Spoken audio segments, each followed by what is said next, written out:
Génesis 3:15. Miren un poquito ese texto. Vaya notando estos principios, por favor. Génesis capítulo 3:15. Dice, y pondré enemistad. ¿Qué se entiende? Y anote eso. ¿Qué se entiende por enemistad? No se van a soportar. No se van a entender. ¿Qué se entiende por enemistad? No se van a soportar. Se van a odiar. No se van a entender. Cada vez que esa simiente se encuentre, va a haber pelea. Porque una simiente de Satanás y la otra es simiente de Dios. ¿Se fija?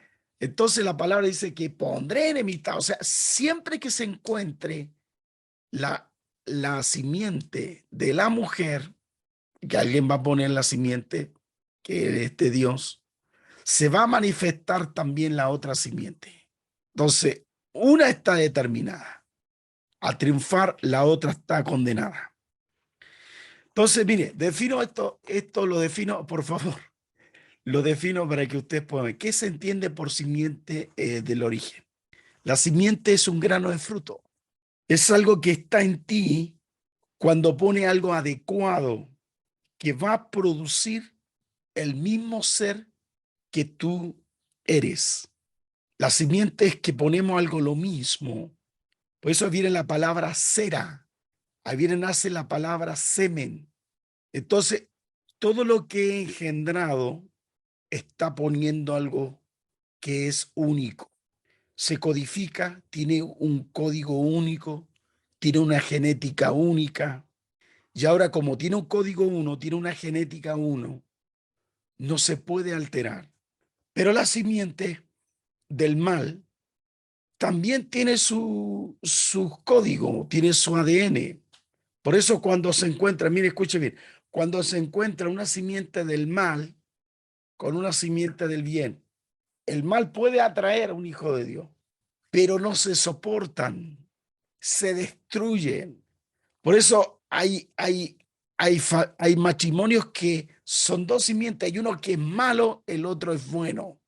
No se soportan, no, nunca tenían que haberse casado, porque hay una simiente del mal, una simiente del bien. Mire, uno se pregunta, y esto es importante, ¿por qué si los seres humanos partieron de Adán y Eva, por qué existen 8 grupos de sangre? Si éramos de Adán y Eva, ¿por qué existen 8 grupos de sangre? Es porque hay una simiente, ¿se fija? ¿Se fija? Hay personas que le cuesta más. Y esa mezcla que hay en la que Dios tiene que limpiarla. ¿Cómo lo hace?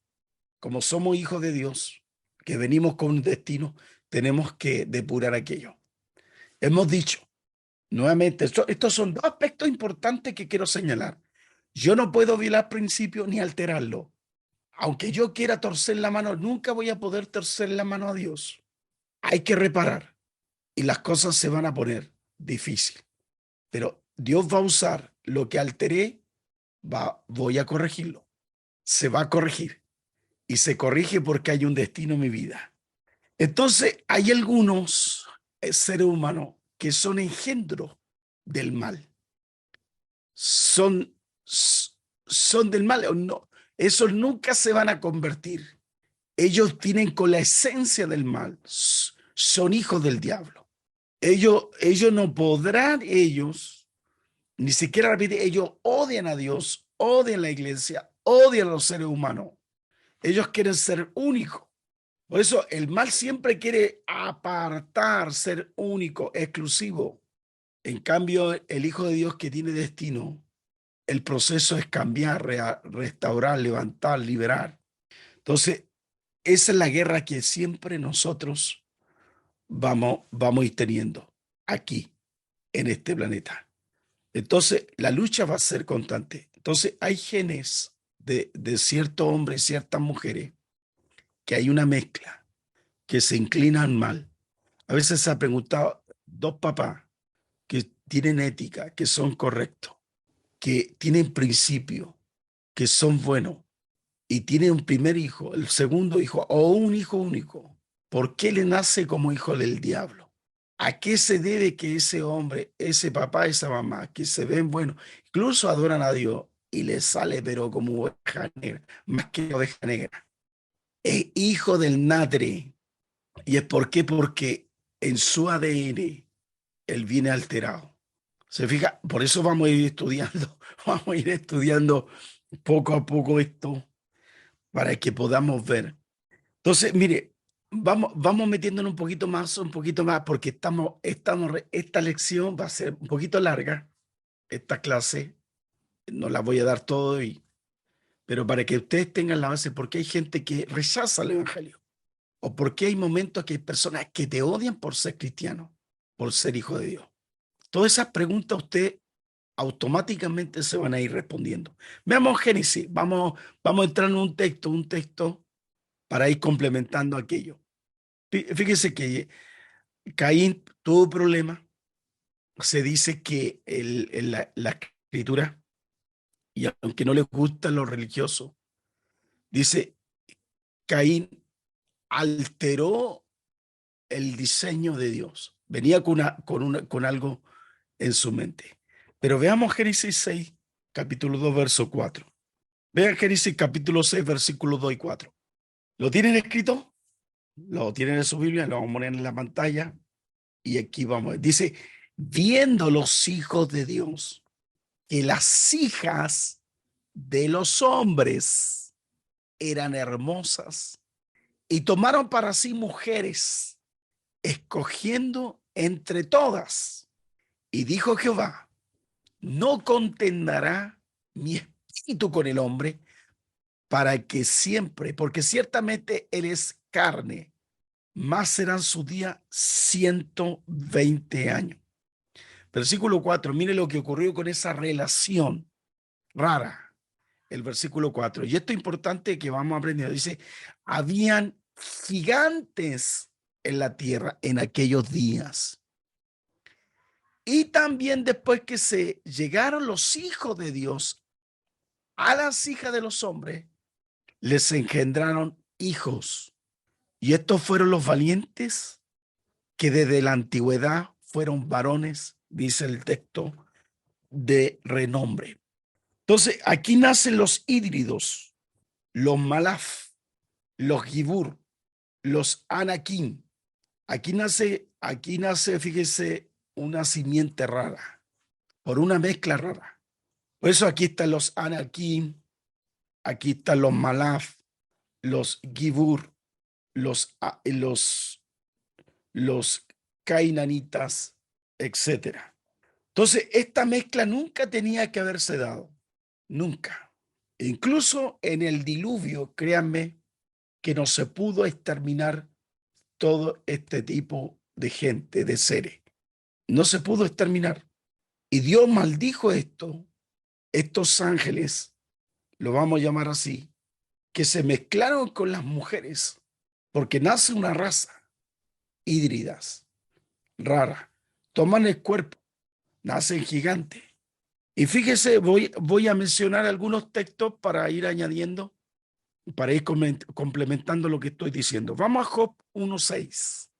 Job capítulo 1, versículo 6. Dice que un día vinieron a presentarse delante de Jehová los hijos de Dios, entre los cuales vino también, dice, a Satán. O sea, ¿qué nos da a entender?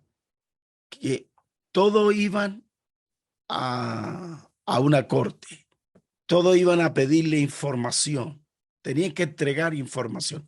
Por eso fíjese que la guerra espiritual nunca ha sido la guerra espiritual contra Dios. La guerra espiritual es contra la simiente. Hemos dicho anteriormente en las clases anteriores que esto es un problema de conceptos, de principios que están quebrantados. Acuérdense que hemos señalado que Dios no tiene enemigos. Entonces, como podemos ver, en este encuentro, los hijos de Dios, entre los cuales vino también Satanás, estamos diciendo que se constituye como un hijo de Dios.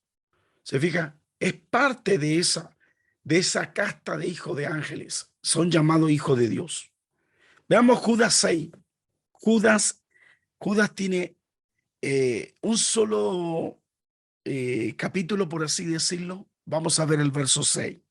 ¿Qué nos dice Judas? Estamos hablando ya en el libro de Judas.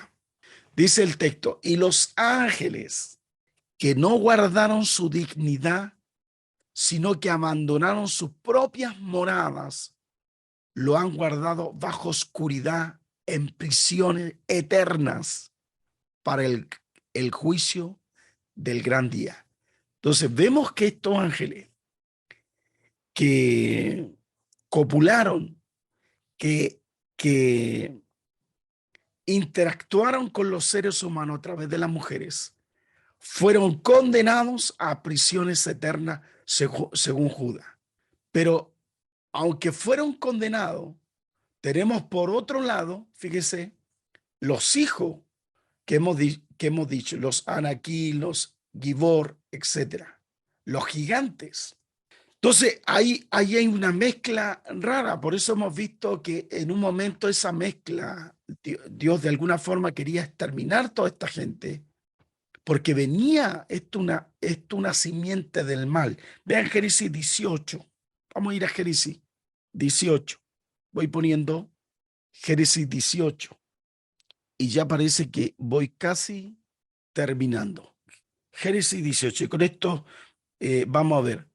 Por eso, en Génesis 18, para que vean ustedes cómo se relacionan los hijos de Dios. Fíjense que cuenta una historia en Génesis 18, que estos hijos de Dios se aparecen en el Sinar de Manré. ¿A quién? A Abraham. Y solamente lo voy a relatar.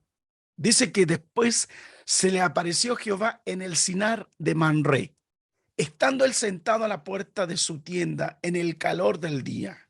Y alzó sus ojos y miró, y aquí 3 varones, mire, 3 varones que estaban junto a él.